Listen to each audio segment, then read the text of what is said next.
Energisa apresenta Luzi. Oi, a Luzi brilhando aqui de novo. Gente, energia tem tudo, né? Na geladeira, na TV, no banho quentinho. É maravilhoso, mas também é importante economizar. Pra começar, bora entender melhor a sua conta?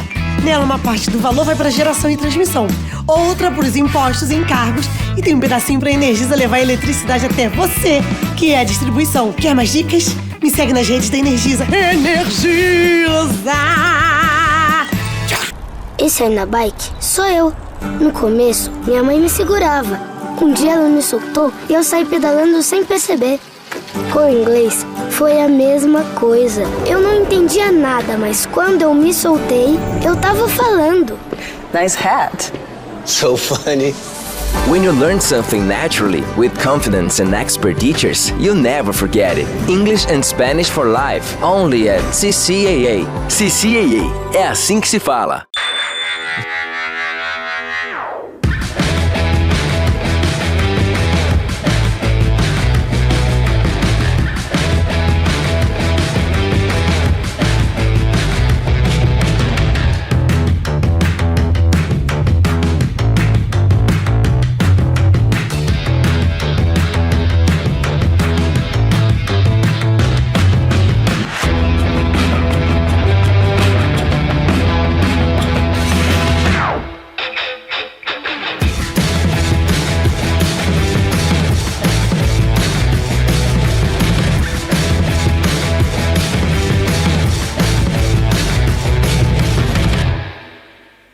Quer cuidar do seu carro com conforto, segurança e agilidade? Há 20 anos o Varejão do Óleo faz isso por você e seu automóvel. Com uma equipe de técnicos treinada, garantimos o serviço de troca de óleo com total qualidade e as mais modernas opções de produtos. Trabalhamos com todos os tipos de lubrificantes e óleos para motor, caixa de marcha mecânica e automática, suspensão, hidráulica e muito mais. No Varejão do Óleo você encontra tudo o que precisa para carros de passeio, caminhões, máquinas pesadas e geradores, com o melhor preço e as melhores condições de pagamento, além de um atendimento personalizado. No Varejão do Óleo tem ainda o serviço de lavagem especial para deixar o carro limpo e brilhando. Tá esperando o quê? Varejão do Óleo. Aqui você conhece e confia. You're so fine and you're mine. I'll be yours.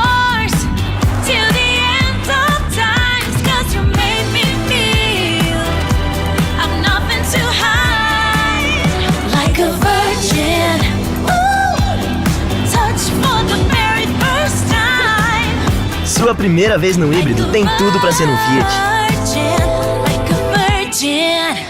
Destaque Embalagens, melhor lugar pra comprar. A sua embalagem, melhor lugar não há. Destaque Embalagens, empresa competente. Destaque Embalagens para atender a gente.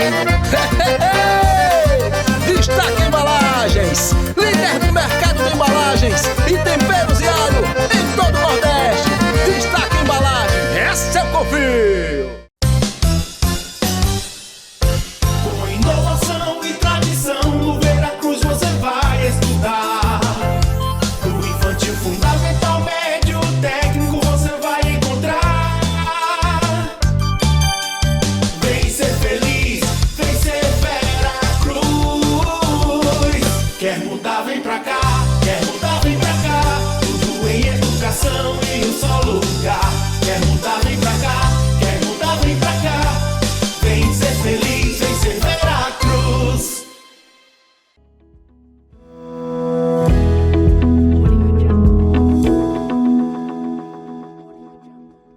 Olá pessoal, tudo bem com vocês? Estamos aqui com mais um podcast Fique Bem e eu conto com a audiência de todos vocês através das nossas plataformas digitais @TV Sol Patos no YouTube, Instagram e Facebook e também nos canais de TV, Brisa TV no canal 184, na TCM Mossoró no canal 244 e na LM TV no canal 2 para toda a região do Cariri. E para fecharmos esse ano de 2024, que foi maravilhoso, ninguém melhor para falar hoje sobre um tema extremamente importante, que é a importância do equilíbrio entre corpo, alma e mente. E para receber essa pessoa maravilhosa aqui, nesse fechamento maravilhoso do ano aqui na TV Sol, nós vamos trazer Padre Alexandre. Como eu já disse, é padre e também psicólogo clínico. E para conversar com a gente sobre todas essas demandas desses fechamentos do nosso ciclo de 2024, para que a gente possa entender também sobre fé, sobre espiritualidade, sobre saúde mental também, para que a gente possa estar bem ao entrar o ano novo que se aproxima. Seja bem-vindo, Padre Alexandre. Obrigado, Deise. Uma alegria quando recebi o seu convite para participar, ter esse bate-papo com temas tão pertinentes, né, tão importantes, e fazendo o fechamento de um ano onde a gente sabe que cada um teve suas lutas, mas sobretudo teve a esperança, a fé que moveu cada pessoa e a gente ressignifica e dá sentido à nossa vida. Então, uma alegria participar aqui contigo e também com todos aqueles que nos acompanham, todos aqueles que participam e curtem esse momento também do seu podcast Fique Bem. Que maravilha, Padre, é um prazer recebê-lo aqui. E para que a gente comece esse bate-papo maravilhoso, eu quero que você fale um pouco sobre quem é Padre Alexandre. Olha, Padre Alexandre é filho de Dona Luzia e seu Manuel, em memória. E Padre Alexandre é dali daquela região ali de Patos, né, que a gente conhece como Morro, Liberdade. Então, Padre Alexandre foi esse menino que nasceu, né, que correu, que brincou naquelas mediações e que foi ao longo desse tempo descobrindo a sua vocação primeira, que foi o sacerdócio, a partir do seu envolvimento, né, com a comunidade religiosa, com a comunidade Nossa Senhora do Perpétuo Socorro. E aí, a partir da minha vocação, fui descobrindo outras vocações, né? E fui também, de certa forma, adquirindo algumas formações ao longo do processo. Então, eu sou formado em filosofia, estudei filosofia em Campina Grande, e fiz, de certa forma, a revalidação na faculdade em Cajazeiras.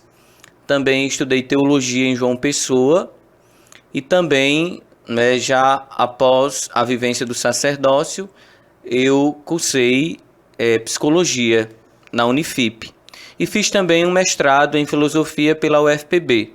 E além disso, fui nesse caminho fazendo algumas especializações, tanto na logoterapia e análise existencial, como também fiz na TCC, na cognitiva comportamental. Então, é nesta alegria que procuro conciliar o meu ministério e também a minha missão, porque eu sempre digo que ser psicólogo, tirar alguém de um quadro depressivo, tirar alguém de um quadro de ansiedade, devolver o sorriso, não deixa de ser evangelização. Claro. É uma evangelização, né? Porque você devolve a vida. Então, eu tenho 41 anos, hoje estou na paróquia Nossa Senhora da Conceição, na cidade de Malta, há 3 anos que resido em Malta, e também tenho essa atuação como psicólogo, tanto exatamente na Funasa Saúde, no Centro Médico da Funasa Saúde, como também na clínica de Dr. Fausto Neto. Então, tenho também esta atuação. Além disso, de diversas outras missões na vida diocesana. Então, e é com esta alegria que nós estamos aqui para conversar. Que maravilha, Padre. Um currículo super extenso, né? De muito conhecimento. E técnico e também experiencial, né? De uma vida movida também. Exatamente. Assim, primeiramente, a experiência, né? Então, isso. O que me fez querer investigar mais sobre a saúde mental das pessoas. A partir da minha escuta como padre, a partir de escutar os dramas, os desafios, as lutas, as crises conjugais. E eu sempre tive esse desejo. Então, quando a gente pagava algumas disciplinas no seminário, como teoria da personalidade, introdução à psicologia, meu coração sempre pulsava por essa área, por essa busca desse conhecimento também na área da psicologia, porque eu entendia o quanto as demandas que surgiam, a psicologia junto à espiritualidade, a teologia poderiam responder né, a esse ser humano que é tão complexo. Sim, sim. Né? Mas não é muito comum, né, padre? A gente vê, principalmente um padre que toma conta de uma paróquia, né, que geralmente dá muito trabalho mesmo, é bem corrido, também exercer outra profissão. Não é muito comum. Isso. Não é muito comum, interessante, né, essa pergunta, na nossa região. Sim. Sertão, né, principalmente quando a gente vai, de certa forma, se aproximando desse universo mais do interior. Sim, sim. Entendeu? Então você vê muito a linha do lecionar. Sim, sim, Né? O também. lecionar está muito presente, até como uma das missões do padre, administrar, ensinar. Sim. Mas a gente, quando vai para os grandes centros, isso se torna mais comum. Né? Então se torna mais comum. E hoje, interessante, a área da psicologia tem crescido muito dentro do clero. Sim, Né? claro. E o grande desafio é conciliar. Eu sempre digo, quando as pessoas perguntam como conciliar, eu digo, que bom que eu tenho uma boa administração do meu tempo. Então, quando a gente consegue administrar, ver aquilo que, né, a gente tem a fazer como obrigações. Então, a administração do nosso tempo, já fica uma dica para quem nos escuta. Não é? Claro. A questão de você conseguir administrar o seu tempo, otimizar o seu tempo, é uma grande estratégia para você gerar uma produtividade em várias áreas e poder conciliar várias áreas da sua vida, né? Como autocuidado sim, também, com claro. certeza. Mas realmente, até no início, assim, foi bem novo, né? Foi bem novo e desafiador. Sim. Para desconstruir um pouco, até da própria cabeça, eu lembro, né? A gente ainda pagou algumas disciplinas, Sim, foi juntos. juntos, até da cabeça de alguns professores, Sim, né? sim. Então, como conciliar, como vai ser Sim. isso, como misturar? E eu sempre digo, basta exatamente aquele que me escuta colocar no universo dele o meu papel naquele momento. Um papel na confissão é Sim, um claro. papel exatamente no processo terapêutico é outro, um papel diante de um aconselhamento é outro. Sim. Então, se colocar exatamente a partir deste papel, e claro, a gente quando exerce uma tarefa, a gente sempre está por inteiro, né? Claro. Por mais que exista papéis, por mais que exista Isso. funções, mas é a pessoa ali que toca a alma da outra pessoa. Sim, exatamente. E são graduações, especialidades, como a filosofia e a teologia, que casam também perfeitamente com a psicologia, né, padre? Exatamente, que a gente vai ver que a própria psicologia ela teve sua origem na filosofia. Sim. Então, e a teologia vai ali fazer, de certa forma, esse casamento para compreender um pouco a dimensão da sobrenaturalidade, né? Essa dimensão da transcendência que faz parte da existência de cada ser humano. Então, elas se conectam. Sim, sim. Né? Principalmente a área que eu trabalho, que é a logoterapia, e eu uso de certa forma também a TCC a partir de técnicas para remover alguns sintomas, para de certa forma baixar um pouco a reatividade de alguns quadros, de alguma sintomatologia, mas assim, você consegue claramente fazer um caminho, né? Agregando exatamente por serem áreas humanas, apesar da psicologia transitar saúde humanas, mas tem todo um fundamento dentro das áreas humanas, então dá para você exatamente ter essa compreensão integral do ser humano. Então eu acho belo isso. Exatamente. Dá uma amplitude, uma compreensão não fragmentada, mas vai compreender a beleza, o enigma, o mistério que é o ser humano. E quando você não faz filosofia ou teologia, que nem precisava fazer, mas com certeza você faz essa experiência, quando escuta alguém, você vê a complexidade que é o ser humano. E demais. Né? A complexidade, o enigmático, o Enorme. mistério, o quanto exatamente o ser humano é revelador. Sim. Né? É como um véu que Exatamente. a gente descobre, mas tem outro. E a gente vai descortinando para tentar tocar um pouquinho a essência dessa pessoa. Exatamente. E a gente na clínica também tem muito hábito de fazer orientação vocacional, né? E para que muitas vezes essas pessoas, esses jovens inclusive, que têm muita dúvida sobre o que querem para a vida, né? Como é que o senhor descobriu a sua vocação para ser padre? Porque muitas vezes a gente fica procurando os sinais, né? Exato. De como é. Foi bem interessante. E esses dias eu estava participando da festa Nossa Senhora do Perpétuo Socorro, lá com o padre Elielton, e partilhando um pouco com alguns amigos, né, porque o meu sobrinho me pediu: tio, vamos andar na roda gigante? E automaticamente aquilo me deu, né, uma recordação de quando exatamente eu era criança e tinha aquela expectativa do parque que ficava ao lado da igreja. Sim. E naquele momento me veio todo um processo de lembrança, de reminiscência sobre a minha vocação, e eu contava a alguns que estavam perto que eu estava no parque, né? E olhei para dentro da igreja e tinha um grupo de jovens ensaiando alguma coisa da liturgia. Hoje eu sei que é liturgia, mas eu não sabia o que era. E eu disse a algum deles: como é que eu faço para participar com vocês? Ah, você pode vir. E um certo dia eu fui e adentrei na vida da comunidade, participando ali com grupos de jovens. E quando me vi, estava imergido dentro de atividades, com um novo grupo de amigos. Antes era o grupo de amigos da escola, então ampliou o ciclo de amizade e ganhou essa tonalidade da fé, da devoção. E a partir daí eu fui adentrando, mas na minha cabeça nunca se tinha a imagem, eu quero ser padre. Entendeu? Entendi. Não, eu queria estudar.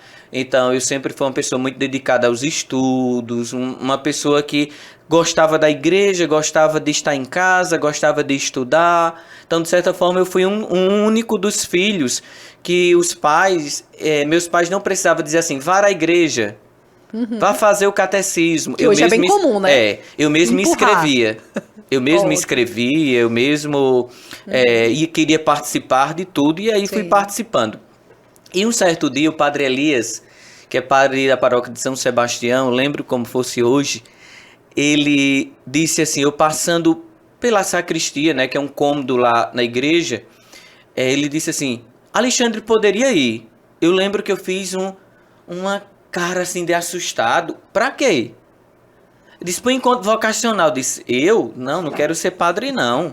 Ele disse, não, é um encontro de jovens, de discernimento, você vai encontrar jovens, não é para ser padre. Eu disse, tudo bem. E aí foi eu e mais 5, fomos 7. Até ele brincou, eita, vai precisar de uma van para levar esses 7. E eu disse, não, tudo bem, eu vou porque é um encontro de jovens. Nessa experiência, que esse encontro foi no seminário, São José, lá em Santo Antônio. Tinha quantos anos, mais ou menos? Eu tinha ali 16 anos. Bem jovem. E aí, nesse encontro, eu lembro que eu fiz uma experiência com o Santíssimo Sacramento. E aquilo me tocou, e a experiência lá, no encontro, brotou no meu coração sabe aquele desejo de que aqui é bom, eu quero ficar aqui. E isso começou a nutrir, né? Isso começou a me motivar a sentir aquele ambiente, e o que ali oferecia, eu me preenchia. E comecei a alimentar isso. Mas ao mesmo tempo dessa perspectiva, não, eu vou querer estudar, eu vou terminar meus estudos. Sim. E aí comecei o acompanhamento vocacional. Que o acompanhamento vocacional são vários encontros que acontecem no seminário, com o reitor, era com a psicóloga, que nesse tempo era Alba Liena. Então eram encontros de escuta sobre família, e você ia fazendo esse caminho. Sim. E aí quando se completava basicamente... você estava prestes a terminar o que a gente chamava de terceiro ano, né? O terceiro ano científico e tal. Aí tinha uma semana de convivência. Essa semana você ia viver como se já estivesse no seminário. Sim. Né? E aí, durante esta semana, eu recebi o convite, mas eu disse, não, eu não estou preparado ainda.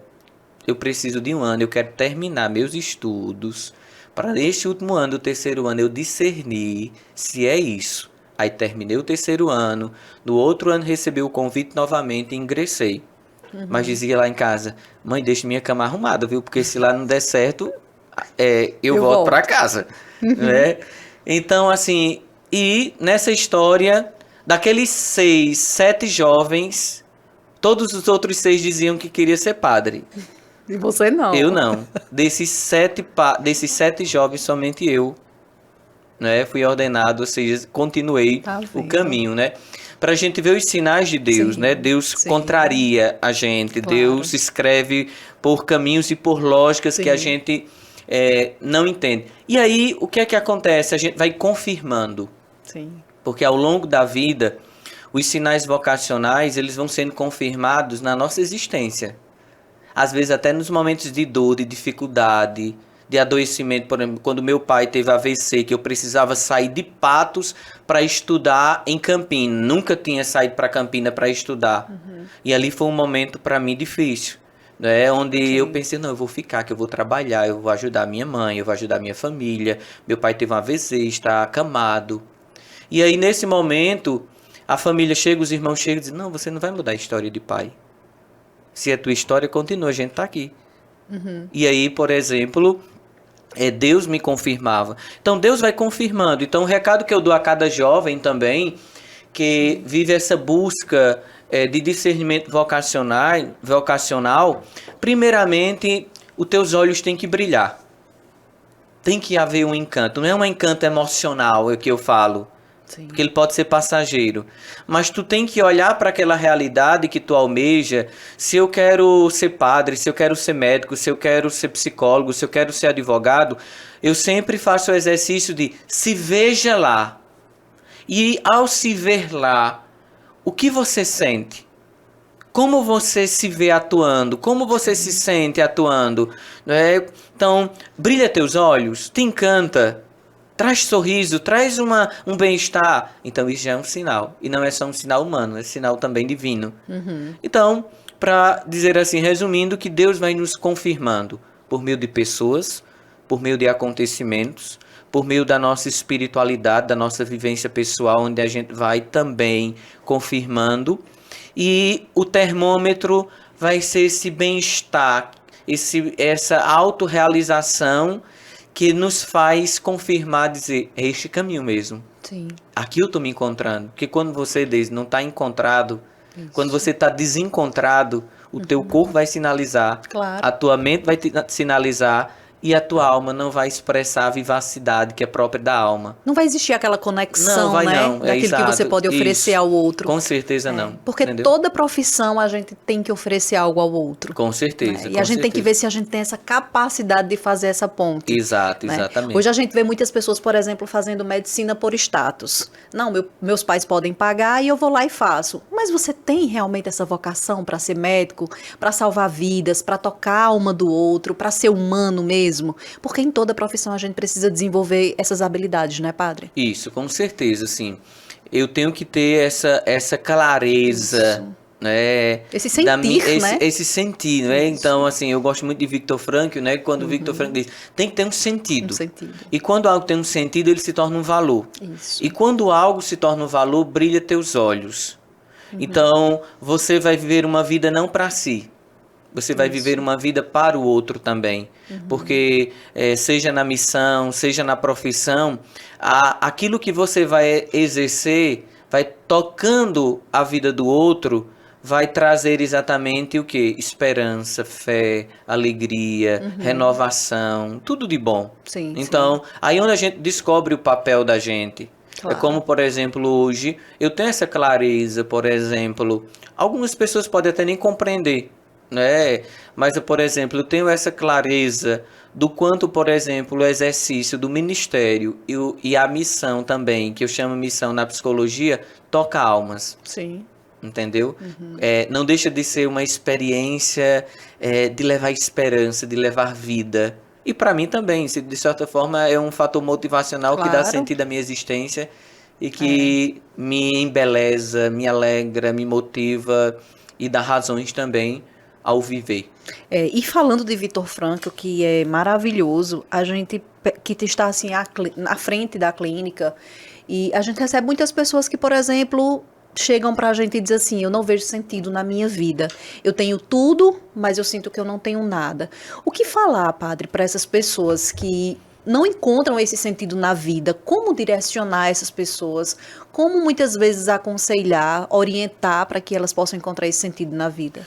Olha, primeiramente, você tem que compreender, se você não tem uma missão, se você não compreendeu o valor da vida, você já tem uma missão, que é descobrir esta missão, encontrar esta missão, encontrar esta razão.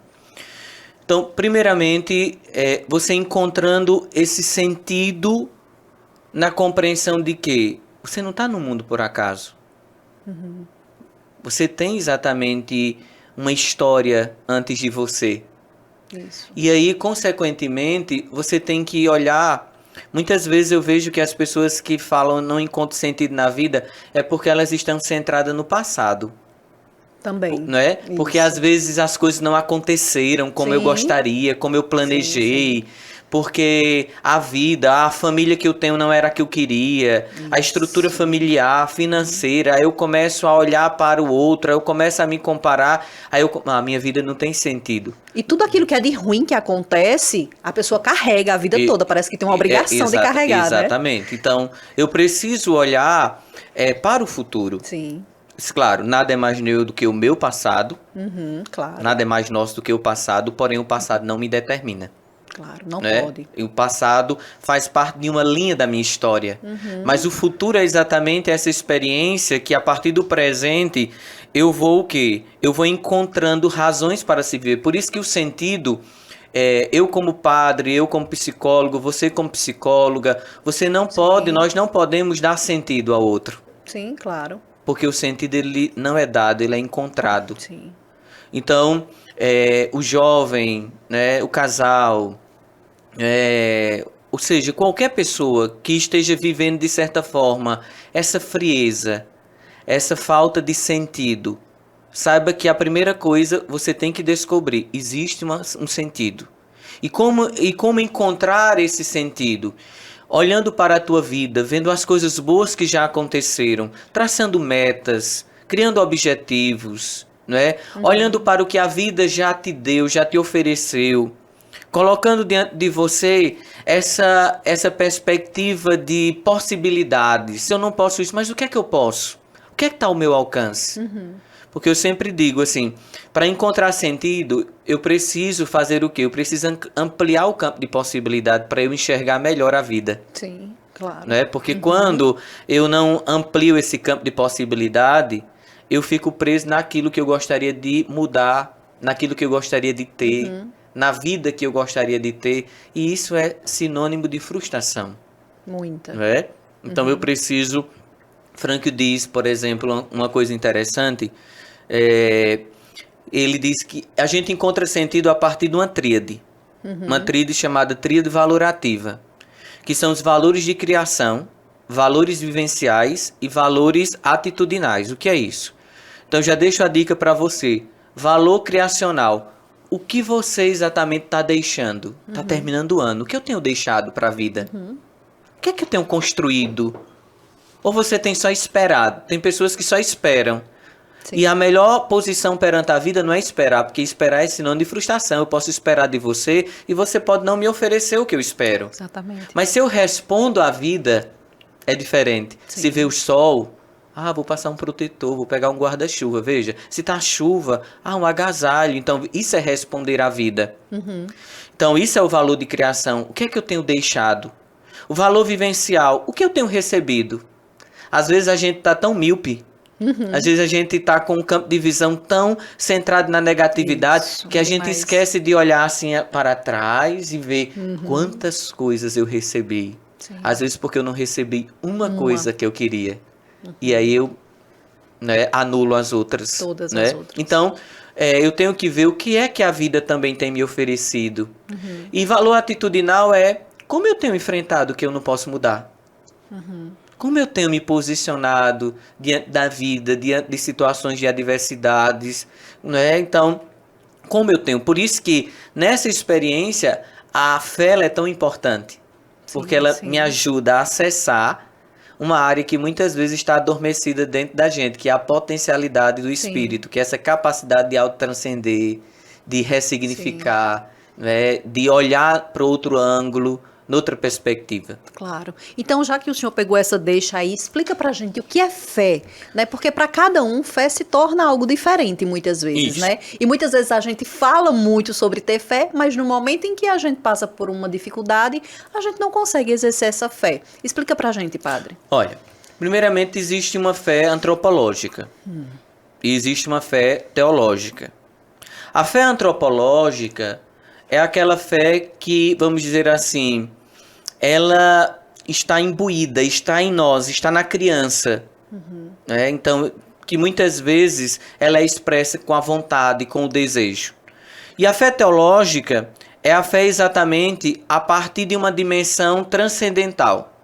Essa dimensão transcendental, ou seja, a fé teológica, por exemplo, para nós enquanto cristãos, sejam católicos, sejam protestantes, então, existe uma fé que é uma experiência de resposta a um Deus que primeiramente me amou. Então, é adesão pessoal, inteligente, livre, de resposta. E como também é uma experiência a partir da dimensão teológica, que é dom. Então, por isso que a dimensão da fé é uma experiência, é uma vivência enquanto dom, enquanto expressão do nosso livre-arbítrio. Sim. Há uma dimensão transcendental. Por exemplo, a carta aos Hebreus, eu gosto de uma definição de fé, quando diz que fé é uma forma de conquistarmos aquilo que não vemos antecipadamente. Né? Então, fé não é fideísmo. Eu sempre gosto, quando eu estou dando alguma palestra que toca nessa dimensão da fé, fazer contar uma historinha. Veja, às vezes as pessoas pensam que fé, vamos imaginar que eu coloque uma venda nos seus olhos. E no meio do caminho tem exatamente um buraco, né? Um abismo. E eu coloco uma venda nos teus olhos e eu digo assim: Daisy, você tem fé? Aí você vai me dizer: tenho. Então, se você tem fé, passe agora em cima deste buraco, caminhe sobre ele. O que é que vai acontecer? Você vai cair. Vou cair. Então, fé não é fideísmo. Veja, aí nego a racionalidade. Isso. Fé não nega a inteligibilidade da fé. Sim, sim. Ao contrário, o que seria fé? Seria exatamente: Daisy, aqui tem um buraco. Você tem fé. Como ultrapassar esse buraco? Aí você vai pensar assim: padre, aqui tem uma tábua. Vamos colocar uma tábua por cima desse buraco e a gente caminha? Sim. Tem um orifício aqui na lateral. Dá para eu passar um pouco, né? Naquela lateral. Tem outro caminho que pode exatamente ultrapassar esse buraco. Então, veja, a fé é uma experiência, é uma vivência, é dom, que nos ajuda exatamente a transcender obstáculos, sem negá-los. Sim. É como a gente, quando vive uma experiência de dor, de sofrimento, de adoecimento, de luto. De luto. Sim. Então, a fé é um fator de proteção nesse momento, não para eu negar essa realidade. Ao contrário, é para me ajudar no processo de aceitação. E a partir de um processo de aceitação, sair dessa zona de negação e autotranscender, ampliar o meu olhar. Sim. Ampliar o meu olhar, ver noutra perspectiva, ver possibilidades, ver caminhos. Por isso que a fé caminha juntamente com a razão. Sim. Há muitas, às vezes, por muito tempo, se criou. Que bom que hoje isso seria uma reflexão, de certa forma, eu poderia até dizer pobre, quando a gente separa. Sim. Apenas a gente tem que compreender o papel da razão, o papel da fé, o papel da ciência, o papel da espiritualidade, mas não a partir de uma relação de exclusão, mas de complementariedade. Claro. Entendeu? Eu lembro de um filósofo que, quando eu fiz na minha graduação o TCC, chama Blaise Pascal, é aquele que nós conhecemos, que diz assim: o coração tem razões que a própria razão desconhece. E aí esse filósofo, ele diz assim, que ele faz esse equilíbrio, dizendo que a fé e a razão se complementam. Ele diz assim: olha, quando você, por exemplo, estivesse em um precipício, passando por cima de uma ponte, quando aquela ponte veio a desmoronar, aí você é um matemático, um físico, alguém, né? Naquele momento que desmoronou, você vai calcular? Você vai usar a razão matemática para aquele momento? Sim. Não. Você vai usar uma fé, você vai usar uma intuição, você vai usar um instinto, você vai usar algo que está além e que complementa aquela realidade, né? O próprio também, o Papa São João Paulo II vai dizer que o quê? Que a fé e a razão são as duas asas para o conhecimento. Então, perfeito. A grandiosidade hoje do conhecimento está em a gente descobrir esse leque, de certa forma, essas complementariedades, essas facetas que se complementam e nos ajudam a compreender um pouco melhor não totalmente, aquilo que é mistério, que é o ser humano, na sua grandeza, né? E isso é perfeito, né? E falando sobre as questões do processo de luto, agora chega no final do ano, muita gente que perdeu entes queridos, né? Inclusive o senhor, né, padre, perdeu seu pai Isso, recentemente. exatamente. E muitas vezes a fé, ela está entrelaçada nesse contexto de um adoecimento e as pessoas perdem as pessoas que estão doentes, os entes queridos, e não aceitam. Então, elas saem desse patamar de, eu tenho fé, e começam a duvidar, né, do potencial de Deus, da misericórdia de Deus. Exatamente. Como é que você, na sua experiência principalmente, de ter perdido seu pai recentemente, e também como psicólogo, como padre, o que é que você orienta para essas pessoas que perderam um ente querido recentemente? Olha, é tão interessante. Eu nunca tinha vivido a experiência do luto, de algo Tão próximo. Tão próximo, ou seja, Sim. um parente em primeiro grau, Sim. poderíamos dizer. E, por exemplo, e algumas pessoas, quando souberam que eu chorei, disseram assim, não acredito não, ele chorou, Meu Deus. não é? É desse jeito. Ele chorou, Padre Alexandre chorou. E padre, assim, como pode assim, ele chorar, se ele consola, né? Ele também é psicólogo. Então, para a gente ver a falta da compreensão Sim, do sentido do luto, que é uma experiência pessoal, primeiramente, claro. né? E chorar, e sentir saudade, e se emocionar. Claro. Não é uma experiência que contradiz conhecimentos, habilidades. Não. É uma Exatamente. experiência única, importantíssima, Claro. né? E que tem um significado na nossa vida. Porque, assim, perder alguém que amamos não é uma experiência fácil. A gente, no primeiro momento, a gente racionaliza. Sim. Por exemplo, meu pai, né? Inclusive, veja, eu sempre procurei estar perto. Eu tenho um vínculo, quem me conhece sabe que eu tenho um Sim. vínculo muito forte, né? Com a família. Eu sou Sim, muito sim. família. E, assim, eu sempre, por exemplo, quando venho a Patos, eu tenho um princípio de dizer assim, mesmo eu indo para Malta ou indo para qualquer lugar, eu passo para pedir a bênção ao meu pai. Né? Porque eu imaginava que a qualquer momento, né, diante às vezes da vulnerabilidade dele. E assim, para você ver, e aconteceu tudo exatamente na distância. Quando eu planejava sempre estar perto, para dar unção como padre, para pegar na Sim. mão e dizer assim, pai, pode ir em paz, Deus te Sim. abençoe, o Senhor cumpriu a sua missão, eu estava em São Paulo. Entrando exatamente no encontro de presbíteros lá em Aparecida. E aí recebo a notícia de que ele tinha entrado na UTI e, consequentemente, eu fiquei, não, eu vou esperar se o quadro dele, né, eu ver que está evoluindo para o óbito, né, está complicando, então eu retorno, eu não vou participar do encontro. Exatamente no outro dia, então, olha, ele está mal. Então ele começou a ter reações que ele nunca teve, os rins estão paralisando. Eu disse, não, vou voltar. E aí, por exemplo, né, no outro dia ele faleceu. E eu cheguei exatamente no horário do sepultamento. Entendeu? No horário do sepultamento. Então, assim, é uma experiência que a gente tenta se preparar. Como eu digo, não existe manual. Sim, sim. Né? Eu digo a você, olha, Isso. não existe manual, não existe curso para o luto, Não. né? Não existe receita para o luto, existem indicativos, existem fórmulas que podem potencializar nossas habilidades, que podem dar um conforto, mas a dor do luto ela é única. A dor do luto é uma experiência que precisa ser vivida. Aí vem o pós, que é muito importante, que essas habilidades que você tem, né, que nós temos, aí agora elas são colocadas em práticas. Aí isso não quer dizer que a saudade, que o choro, quantas vezes, por exemplo, no tablet, quando eu abro meu tablet, a minha foto é do meu pai. Então, quantas vezes que eu nem pensava que ia acontecer, porque eu já me achava bem. Sim. E quantas vezes, por exemplo, à noite, quando ia mexer lá no meu tablet, às vezes antes de dormir, que me deparava com a foto e as lágrimas caíam. Né? Sim.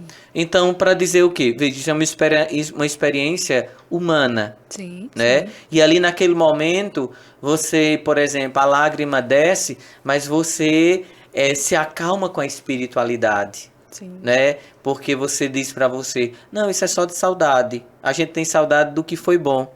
A gente tem saudade das pessoas que passam pela nossa vida e que fizeram bem a nossa história, de que deixaram marcas positivas. E aí a espiritualidade, a psicologia, enquanto conhecimento adquirido, vem para quê? Para a gente parar, para a gente respirar, para a gente tentar meditar, para a gente tentar ter um diálogo interior com aquela emoção, para a gente se autoacalmar, para a gente, a partir da fé, compreender o destino de cada pessoa, de compreender a missão, de encher o coração muito mais de gratidão. Claro. Então veja, as ferramentas, elas aí não foram dispensadas. Sim. Elas foram usadas não para negar a humanidade, a saudade, a ausência, mas elas potencializaram no momento para não gerar o desespero, para não gerar um desequilíbrio, uma disfunção orgânica naquele momento. Então ela vem acalmar juntamente com a espiritualidade. Chegou a hora do nosso quadro Fala Onco e da gente celebrar um ano de muitas conquistas. Uma delas é a chegada do primeiro centro de oncologia privado do sertão da Paraíba, aqui em Patos, o H+Onco.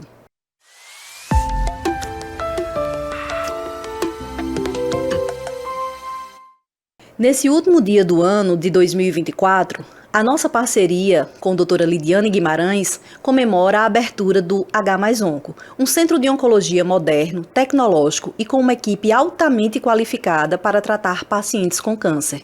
Foi um ano que trouxemos muitas informações para todos vocês do quadro Fala Onco. E agora é momento de agradecer.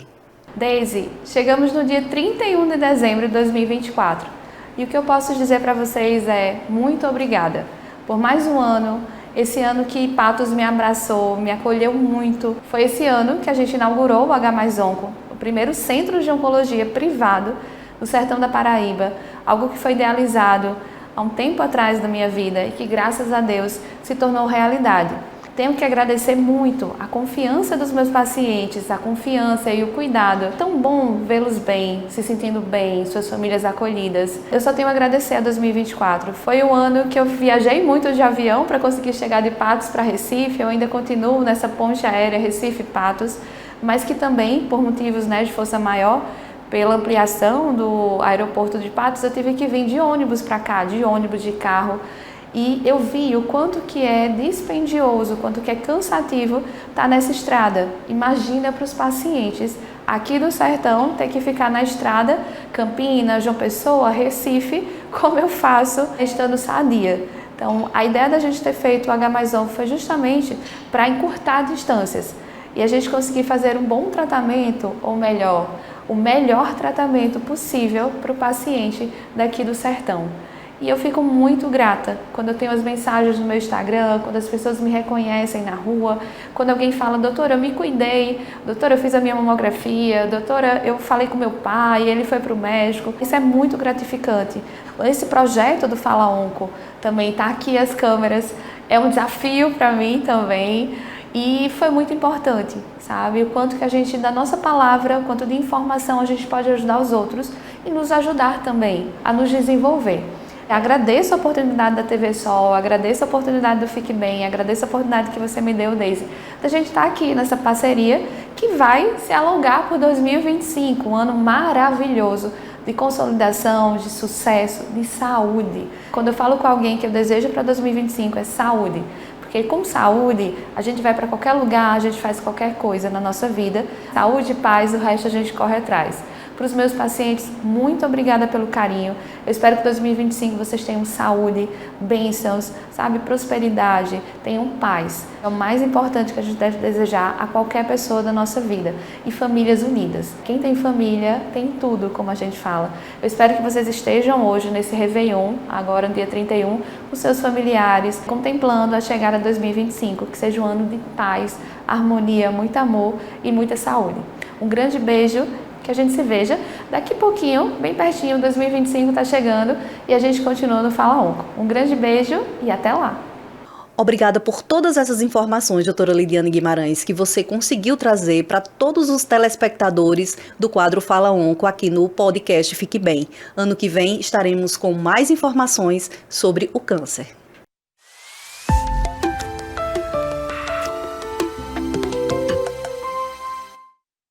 Porque muitas pessoas, inclusive, deixam de sair, deixam de sorrir, inclusive, porque se sentem culpados por estarem felizes depois que aquela pessoa foi embora. Exato. Né? E isso é muito isso. disfuncional para a vida do indivíduo. Eu lembro, você falou disso, eu lembro, minha mãe disse assim, eu não vou para a missa de 7º dia de preto. Ela disse, né? Ela disse, não, eu não vou. Eu não vou porque, assim, eu não vou vestir preto. Ela disse, eu não vou vestir preto, eu vou viver o luto interior, eu vou viver o luto da saudade e vou trilhar a vida, né, na oração, na espiritualidade. E eu disse, muito bem, isso é, veja, isso é uma coisa grandiosa, Claro, né, que ela percebeu sozinha, percebeu que não seria, por exemplo, o vestir o luto ou de estar de cabeça baixa, triste, que daria sentido ao luto, né? Porque, infelizmente, às vezes eu digo, com relação ao luto, às vezes a sociedade, ela é cruel. Sim, muito. Porque elas adoecem as pessoas, porque assim, olha fulano. Julgam, né? Julgam muito. Julgam, olha fulano, já tá sorrindo. Sim, é desse jeito. Né?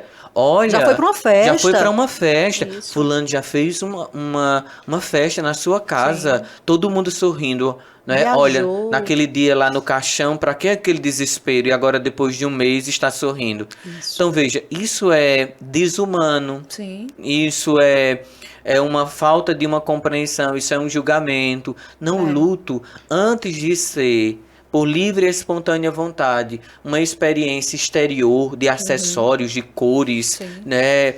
É, sobretudo, uma experiência interior, de espiritualidade, de resiliência, de enfrentamento, de aprendizado também, aprendizado, né? E de gratidão, né? por ter vivido com aquela pessoa, isso. Né? Aquilo que não pode mais reparar porque o outro se foi. Mas agora eu quero reparar em quem hoje está à minha frente. Sim, entendeu? É um grande aprendizado. Né? Então, é muito interessante isso também na terapia, quando se trabalha essa questão do luto e quando a pessoa traz uma mágoa, traz um ressentimento, alguma situação que não pode mais reparar diretamente na pessoa. Sim. E eu sempre digo, mas aí você tem duas opções. Você pode reparar em outra pessoa que você ame, sim, né? E como também você pode reparar por meio de ações que dê sentido à sua vida. Sim. Então você não precisa estar preso, mas eu não posso mais ver o meu pai, a minha mãe, o meu irmão, para poder pedir perdão, para poder pedir desculpa, para reparar algo. Então, não precisa. Faça um processo de cura interior, faça um processo de ressignificação e você vai encontrar ao teu lado, bem perto de você, pessoas que por meio dela você pode viver essa reparação, o perdão, o amor, você pode depositar e fazer essa experiência e ela vai ser bem significante na tua vida. Perfeito. Padre, eu queria que você dissesse pra gente a diferença entre religiosidade e espiritualidade e que se é importante todo mundo desenvolver a questão da espiritualidade na vida. Olha, a espiritualidade não é um conceito unívoco, ou seja, não existe uma espiritualidade. Existem várias espiritualidades. O ateu tem uma espiritualidade. Sim, sim. Né? O religioso, o crente tem uma espiritualidade. Sim. Então, a espiritualidade é essa dimensão do espírito. Então, da pessoa que, independentemente da religião, ela tem a capacidade de elevar o seu espírito. Ela tem a capacidade, vamos dizer assim, metafísica, essa capacidade de estar além do físico. Sim, né? sim. Além do materializar as coisas. Então, essa dimensão. Então, a espiritualidade não é um conceito unívoco. Então, é um conceito que abrange a pessoa. Então, a pessoa, independentemente da religião, ela é um ser espiritual. Entendeu? Antropologicamente falando. Então, em todas as culturas, a gente vai ver essa dimensão da espiritualidade. Já a religiosidade vai estar alinhado à religião. A religião seria exatamente aquele credo que eu professo, aquela instituição, né? Aquela vivência dentro de uma comunidade. E a religiosidade é o meu nível de envolvimento com a religião. Entendeu? Então, por exemplo, esse meu nível de envolvimento com uma religião se chama a minha religiosidade. né? A minha dimensão, eu não tenho envolvimento com a religião. Então você hoje encontra pessoas que vivem a sua crença em Deus, no universo. Você vê essas realidades. Então ela vive uma espiritualidade. Então, e a pessoa que, por exemplo, que está ligada a um credo religioso, então esse nível de envolvimento chama-se religiosidade. E assim, o próprio Catecismo da Igreja é interessante, ele vai dizer que o ser humano ele tem uma dimensão religiosa, de busca de Deus, independentemente da religião. Sim. Né? Então, assim, para quem é cristão, vai escutar, por exemplo, o Catecismo, o próprio Santo Agostinho dizendo que Deus escreveu. Deus escreveu nas entranhas. Deus exatamente colocou, é como ele colocasse esse germe divino, poderíamos dizer assim. E dentro do ser humano, naquilo que é mais nuclear dele, existe uma necessidade de Deus. Existe uma necessidade do divino. Né? E eu creio muito nisso, independentemente, digo isso não apenas por ser padre, mas a partir da escuta que você faz. Então, como você vê uma sede, como você vê uma necessidade de preenchimento, como você vê um ser humano que, o próprio Catecismo diz, o ser humano é capaz de Deus, então ele busca Deus, ele tem sede de Deus. E aí, algumas pessoas, a partir da sua vivência de fé, elas vão direcionar isso para uma vivência religiosa dentro de quê? Dentro de uma religião, dentro de um credo, a partir de um credo religioso. Outras pessoas vão até se acharem e se denominarem também religiosas, espiritualmente falando, porque professam exatamente uma fé de alguma forma em algo, né, que o transcende, entendeu? Entendo. Mas essa sede, por isso que eu acho que o ser humano ele foi criado, de certa forma, existe uma carência, existe uma incompletude. Sim, existe sempre, né? Sempre, é incrível. Né? Existe uma incompletude, existe algo que sempre está ali com uma falta. Sim. E quem colocou essa falta? Para o mundo cristão foi Deus, para a gente nunca se esquecer como imã se sente atraído. Para a gente nunca deixar de ser atraído pelo Criador. Isso, exatamente. Entendeu? Então, assim, isso é interessante. É por isso que a gente vê as pessoas tanto em busca dessa felicidade plena, né? Exato. A pessoa tem 99%, mas falta 1%. Exatamente. E as pessoas ficam assim, às vezes, loucamente procurando esse 1%, mas que ele não precisa Tenho muita existir. vontade de escrever sobre isso ainda, muito entendeu? Bom. Porque, assim, é algo que eu vejo... a gente está sempre nessa busca de preenchimento. Sim, demais. Essa incompletude. Então, se eu tenho um projeto, isso é do humano, então eu conquistei, então automaticamente vem outro projeto, automaticamente vem uma outra necessidade. A gente apenas tem que ter um cuidado com essa questão, porque assim, para que essa busca, ela possa ganhar, ela não deve ganhar uma intensidade a ponto de nos gerar prejuízo. Sim, porque claro. Eu posso exatamente me preencher com a comida, por exemplo. Sim. Eu posso me preencher com a compra. Eu posso me preencher com o joguinho do tigrinho, dessas bebidas. Drogas. Eu posso me preencher e dizer, não, porque eu tenho essa sede. Não, aí já tem um sinalizador, já tem um termômetro apontando que tem uma febre. Sim. Entendeu? Agora, busca de realização, busca de sentido. Eu gosto muito também da definição de felicidade de Frankl, que não deve ser meta, mas deve ser efeito colateral de uma vida com sentido. Perfeito. Tudo que você faz, se tiver sentido para você, por exemplo, para mim está tendo sentido estar aqui hoje com você. Uhum. Portanto, isso gera um efeito colateral para mim de felicidade, chamado felicidade, de realização. Sim. Entendeu?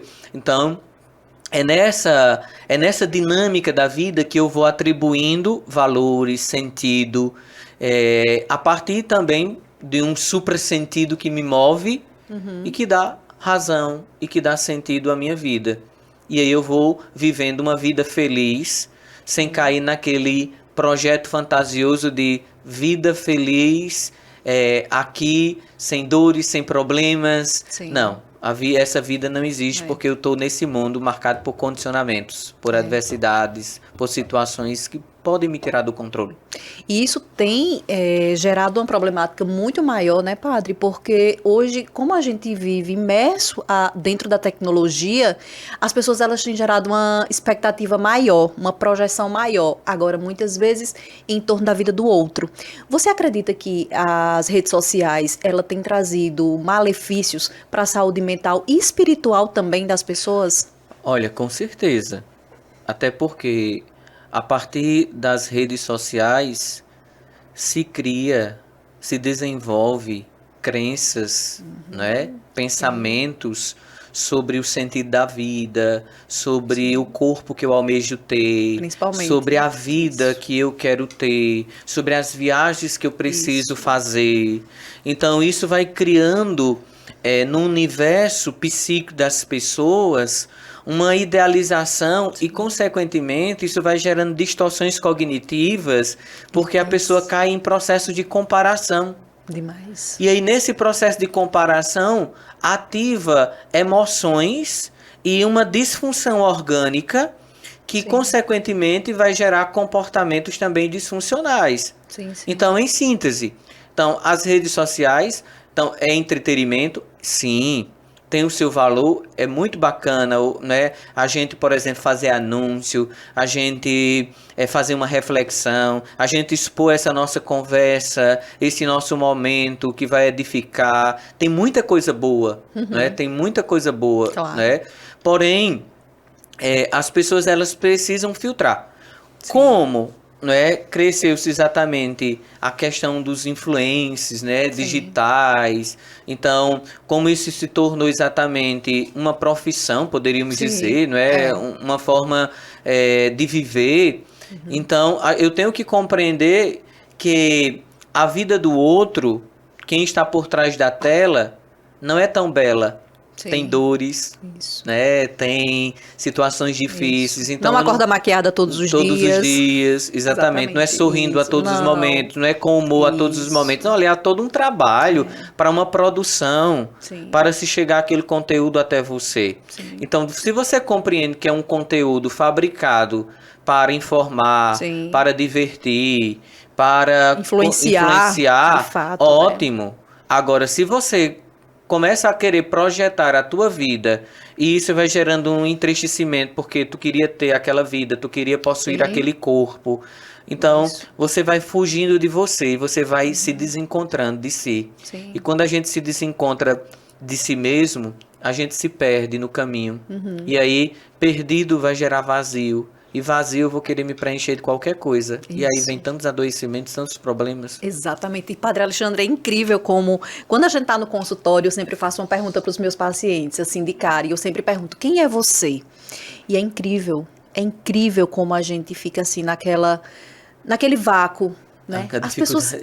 As pessoas não sabem mais quem são elas próprias. Isso!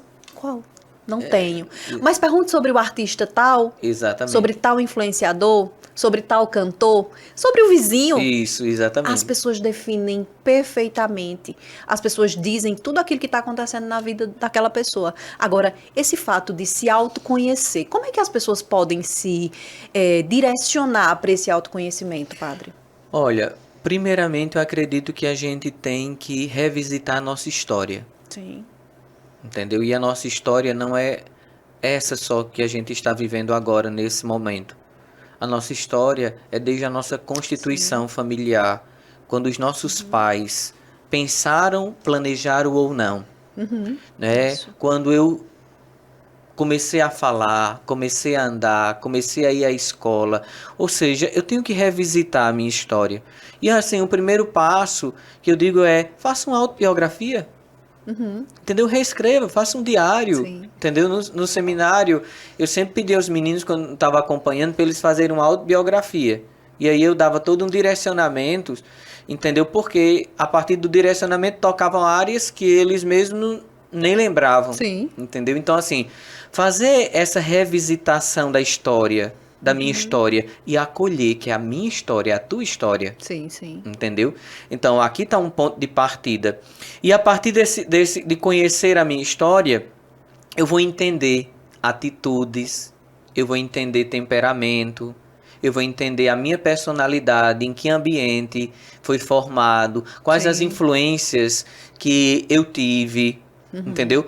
E a partir daí, conhecendo também posturas, atitudes que têm me gerado danos e eu preciso tentar modificar. Sim, sim. Porque às vezes, pela essa falta de visitação da nossa história, a gente não se torna protagonista da nossa vida. A gente passa a vida toda culpabilizando. Não, porque meu pai fez isso. Porque minha mãe fez isso. Ah, porque eu não tive as possibilidades que você teve. Então, é preciso revisitar, assumir essa história, ver, houve papéis, houve falhas, ótimo. Mas hoje você tem uma autonomia funcional para reconduzir as tuas escolhas. Com marcas, é claro, né? Claro. Com dificuldades, com situações que lhe trazem ainda tristezas, com feridas interiores. Sim, mas é a tua história. Então, assuma essa história e olhe para frente com esperança. Gente, esse ano vai trabalhar muito na Diocese e, inclusive, domingo agora, na missa, às 5 horas, vai ter uma caminhada lá de Santo Antônio para a Catedral, onde será aberto a Porta Santa para os cristãos católicos. O Papa já abriu e a gente vai viver um ano o Jubileu da Esperança. Sim. Então, assim, veja, a partir da tua história, visite e se encha de esperança, porque muitas pessoas também, o que é que elas dizem? É porque é meu jeito. É o meu temperamento, eu não mudo. Eu sou assim, eu nasci assim. Não, não é nem a síndrome de Gabriela, né? Eu nasci assim, vou morrer assim, vou ser sempre assim, Gabriela. Não. Você tem um temperamento ótimo. É como eu digo, você é uma pessoa que é impulsiva, tu nunca vai ser, de certa forma, um monge.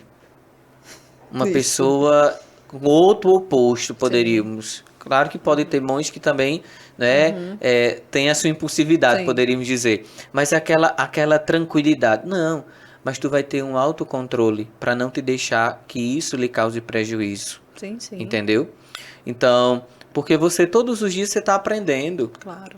Então, além de fazer essa autobiografia, ao final do dia, se pergunte, olhe para o teu dia, o que foi bom, o que não foi bom. Eu sempre, por exemplo, às vezes na terapia, eu peço ao paciente, digo assim, escreva uma lista de coisas que têm sentido. Respondendo uma pergunta, por exemplo, no seu dia. O que é que a vida espera de mim hoje? Aí você vai colocar. É como serve também para o final do ano. O que é que o próximo ano espera de mim? Veja, não é você que vai esperar do ano que vem. Ele vai ser uma contagem de dias, de horas, de acontecimentos, de alegria, de luto, de tristezas e de esperança. Como você vai responder? Sim, sim. Entendeu? Então, faça uma lista. O que é que o próximo ano, ou o que é que a vida espera de mim? Espera de Padre Alexandre, espera de Deise. Aí você faz um checklist. E aí, por exemplo, você vai vivenciar para tentar atingir essas metas. Sabendo que é meta, é planejamento. Nem tudo que é planejamento é executado. Sim. Porque podem acontecer, né, ao longo do caminho situações que eu tenho que reorganizar isso. Claro. Então, no autoconhecimento, faça uma lista de atitudes, né, que eu quero evitar, porque me trouxeram danos. Né, de situações que eu quero melhor reagir diante delas. Então, você vai fazer esse repertório. É um exercício, É um exercício, né? Como na terapia, por exemplo, que a gente passa tanto aquele registro, né? Identifique os pensamentos, que eles são geradores de emoções e comportamentos. Então, você quer remover, você quer mudar esse comportamento, vamos tentar mudar primeiramente uma crença que está por trás dele. Sim. Às vezes, você nem consegue identificar. E muitas vezes as pessoas naturalizam um comportamento disfuncional.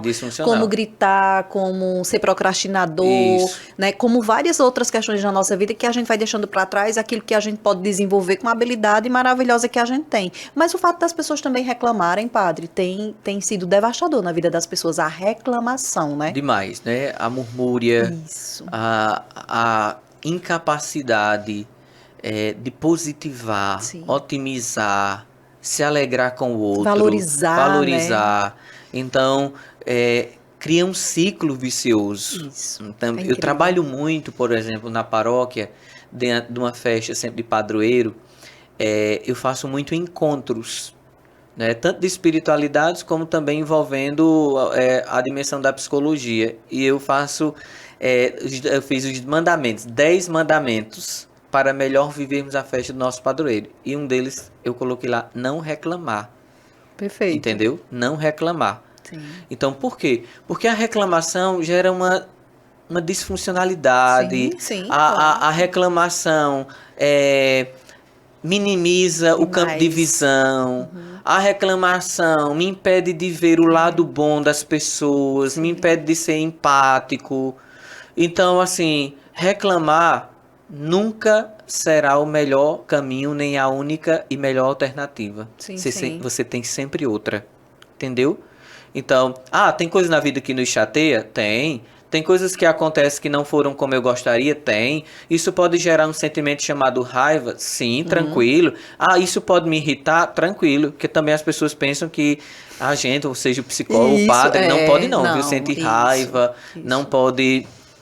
Né? Não pode ter emoções negativas, né? Não pode. Então, você pode sim, porque são reações automáticas, né? Incontroláveis. Isso. Aí você vai pensar sobre elas, você vai ressignificá-las. Às vezes nem sempre você consegue, não é obrigado a conseguir sempre. Sim. Né? E aí, esse reclamar, eu mesmo, por exemplo, no meu dicionário existencial poderia dizer assim, reclamar não está presente. Eu não busco reclamar. Claro, corrigir, né, orientar, né, dizer, isso poderia ser feito assim. Mas eu digo aquela reclamação daquela murmúria viciosa, que ela nem tem razão, mas ela apenas criou um mecanismo tão automático que é aquela pessoa que já abre os olhos no início do dia e ela já está reclamando porque a luminosidade do sol atingiu um pouco ela. Então ali ela já ficou totalmente mal-humorada. Veja, isso não é saudável. Porque aí você já inicia o dia assim. É horrível. Né? Então, isso vai lhe trazer já uma capacidade de potencializar aquilo que vem a acontecer de não tão bom com uma facilidade. Sim. Isso adoece, isso... Empobrece, né, o nosso dia a dia, empobrece tudo aquilo que a gente constrói de fato, porque muitas vezes as pessoas reclamam quando está muito sol, mas reclamam também quando está chovendo. Né? Reclamam quando é dia, mas também reclamam quando é noite. E muitas vezes nesse processo a gente não entende que a gratidão, ela entra para direcionar todo esse sentimento que muitas vezes a gente tem que ser grato. Eu passei por um infarto há 6 meses e eu sempre digo, eu sou grata por aquele momento que eu passei, porque eu percebi que eu me aproximei mais de Deus. A minha fé, ela exalou. Então eu acreditei em todo momento naquele meu processo de adoecimento. Eu não ficava chorando, eu não chorei uma vez. As pessoas chegavam na área vermelha, me viam e diziam, essa menina tem o quê? Se ela tá infartando. E eu lá rindo, conversando com todo mundo. E eu disse, gente, nós escolhemos de fato o que é que a gente vai fazer com esses momentos difíceis da vida da gente. Exato. Então, a gente tem que escolher o quê? O que for mais viável. O que for mais leve, né? E entender também, padre, que é outra coisa que o ser humano precisa entender, que nós não temos controle sobre várias situações da nossa vida. Com certeza. Né? E essa questão é uma das fontes de adoecimento. Sim, exatamente. Grande. É o que gera ansiedade. Muito. Né? Quando você vai ver, por que você está sentindo isso? Não, eu não sei. Quando você vai revisitar a história da pessoa como ela, você percebe que algo aconteceu que fugiu do controle. Sim. E aí, né, automaticamente, isso gera uma carga de ansiedade. Demais. Isso gera uma emoção, uma frustração. Então, assim, isso é muito presente. Então, eu tenho que aprender a lidar com... Por isso a questão, responda à vida.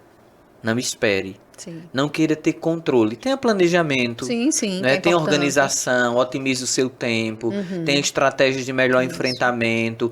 Porém, saiba que, por exemplo, você nunca vai ter o controle. Sim. Né? Você nunca vai ter o controle.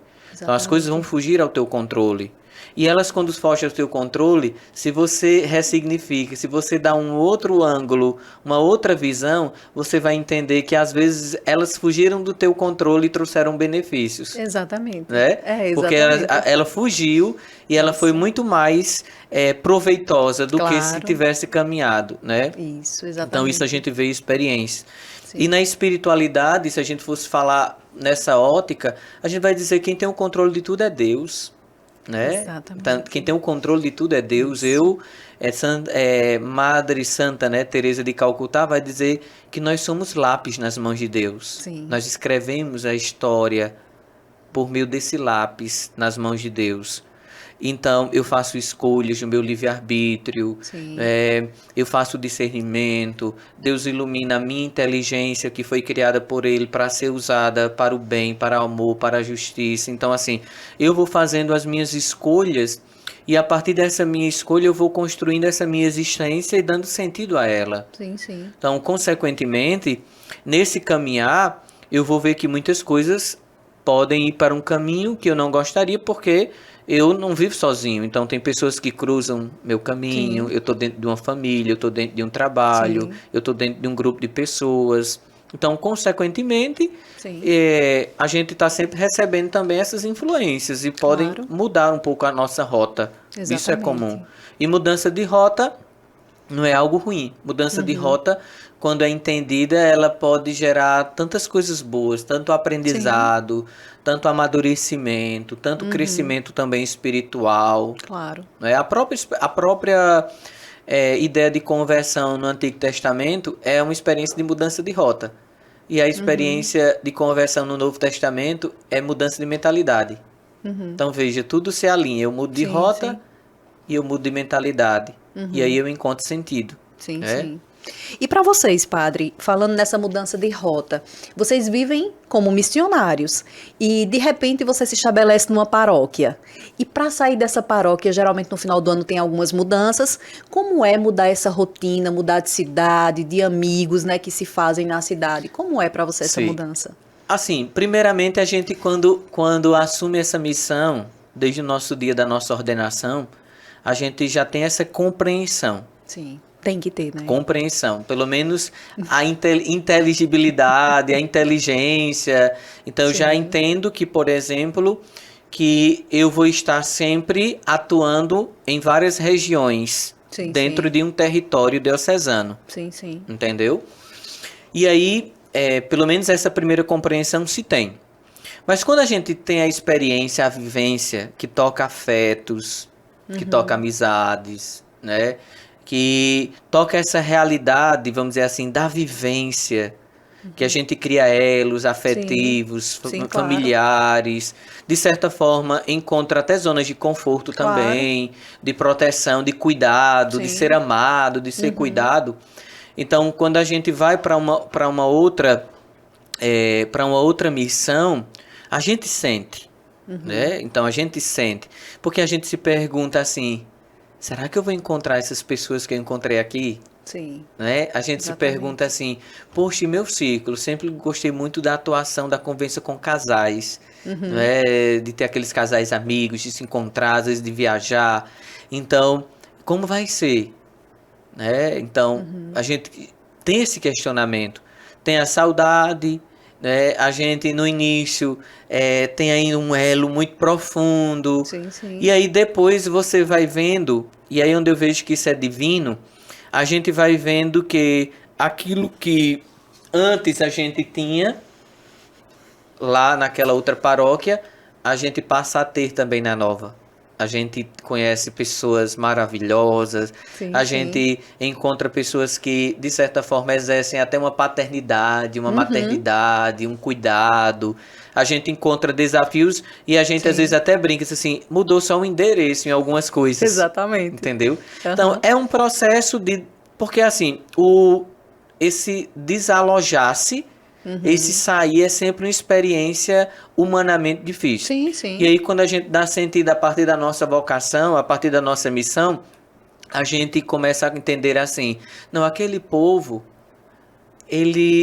eu tanto mereço receber o que eles vão me oferecer, como eles também merecem receber o que outros já receberam. Sim, claro. Né? De virtudes e de defeitos também. Então, de aprendermos junto, né? Mas é uma experiência sempre edificante. Por exemplo, eu estou lá em Malta, assim, uma paróquia bem diferente lá de Santo Antônio. Santo Antônio é uma paróquia mais urbana, uma paróquia central onde eu passei. Em Santo Antônio, eu passei 11 anos Então, Muito assim, tempo. de certa forma... Criou uma grande história, né? Isso, né? Isso. E em Malta, hoje, agora em fevereiro, se completa 3 anos. Mas eu já estou bem adaptado, me sinto muito bem, uma comunidade bastante piedosa. Malta é uma cidade maravilhosa. Cada um tem a sua Isso. especificidade. Então, assim, um povo piedoso, a festa, assim, encantadora de Nossa Senhora. Então, assim, você recebe muito. Sim, Você sim. dá, mas você recebe também muito.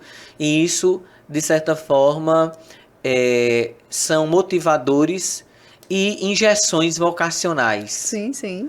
Que a gente enxerga a mão de Deus, a presença de Deus, o sentido da nossa missão. Sim, isso é maravilhoso, né? Padre, estamos chegando ao fim de mais um podcast. Eu queria muito que você deixasse uma mensagem para as pessoas que estão nos vendo e nos ouvindo sobre esse fechamento de 2024, sobre o que elas precisam melhorar em 2025, sobre como você alavancar a sua vida, tanto emocional quanto psicológica, enfim. Olha, primeiramente a gente fala muito no final do ano de retrospectiva. Isso. Não é? Então, a primeira coisa que eu convido as pessoas a fazerem é uma retrospectiva da sua vida.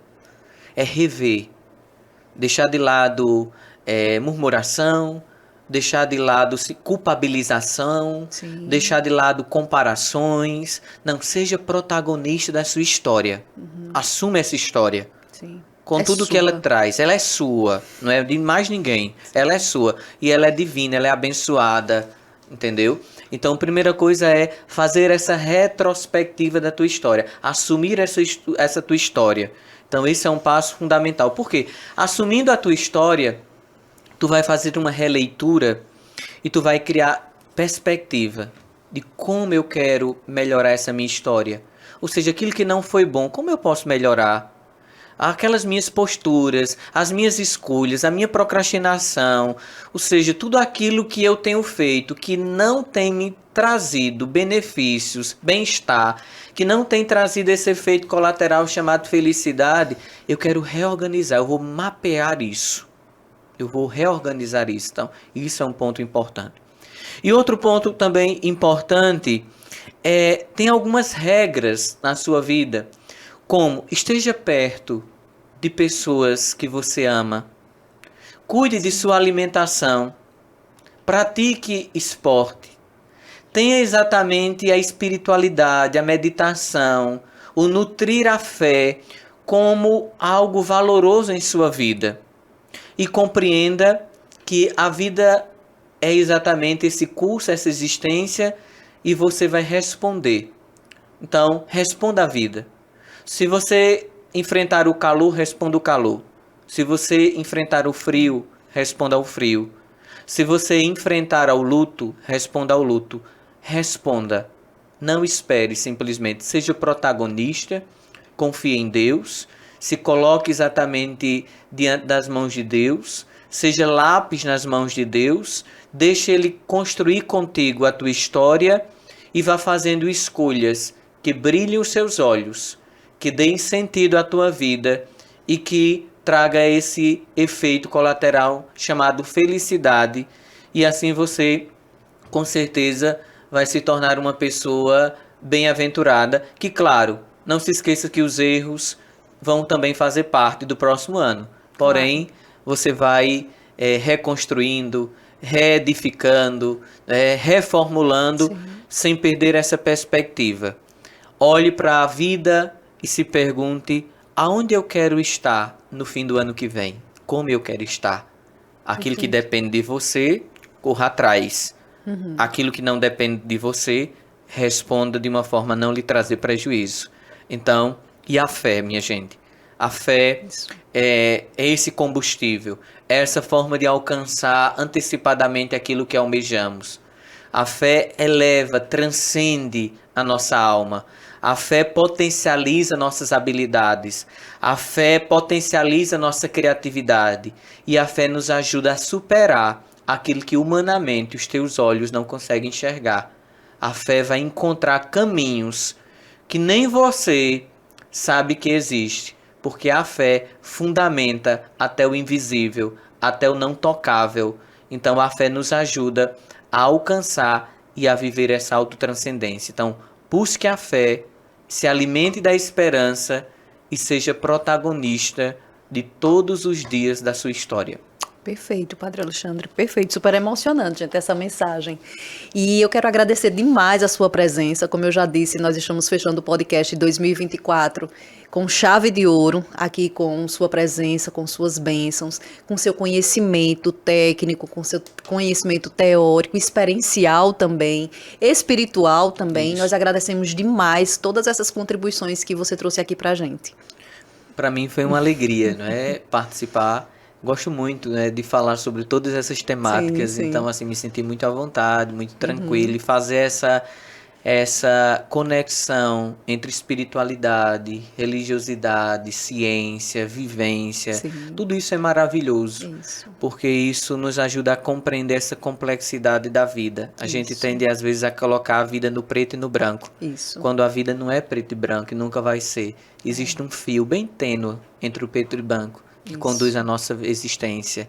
Então, obrigado, né? E parabéns pelo trabalho, parabéns exatamente por essa iniciativa, porque isso muda história, né? Isso chega a corações, isso chega a pessoas, isso chega a família, isso chega a casais, e isso de certa forma também é evangelizador, porque leva vida, e levando vida é o que Jesus disse: eu vim para que todos tenham vida e vida em abundância. Perfeito, Padre, muito obrigado. Eu que agradeço. Então, gente, eu conto com a audiência de todos vocês. Compartilhem esse podcast maravilhoso através das nossas plataformas digitais, @TV Sol Patos, no YouTube, Instagram e Facebook, e que essas pessoas que precisam tanto dessa mensagem que o Padre Alexandre acabou de passar para vocês possam ser tocadas, alcançadas. Você só passando esse podcast para essa pessoa já vai ajudar muito para que ela entenda sobre autoconhecimento, sobre fé, religiosidade, sobre tudo aquilo que a gente falou nesse programa. Então, até mais. Desejo um 2025 abençoado demais para todos vocês, e que em 2025 possamos estar juntos aqui novamente, falando sobre tantos outros assuntos que podem nos gerar qualidade de vida. Até lá!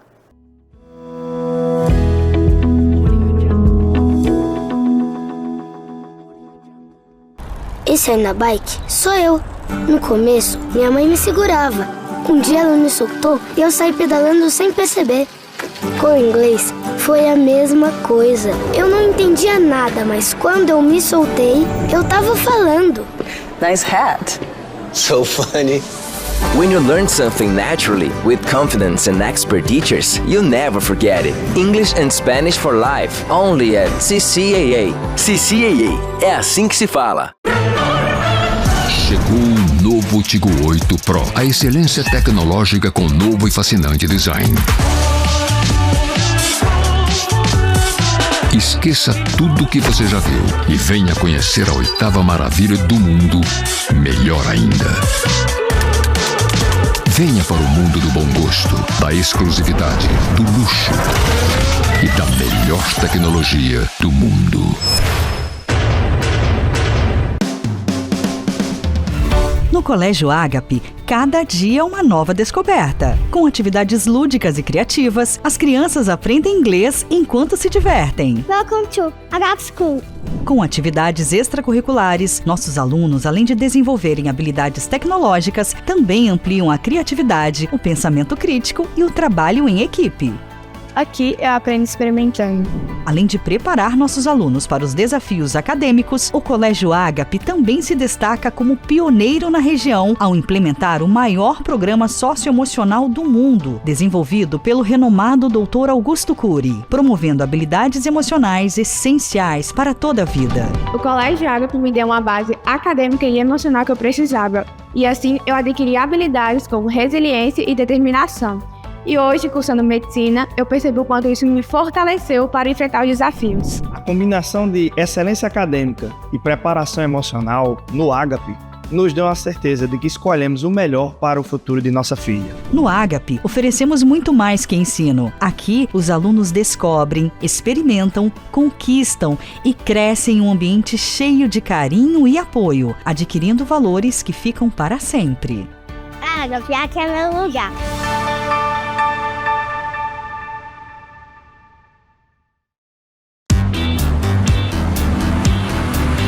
So fine, and you're mine. I'll be yours till the end of time. 'Cause you made me feel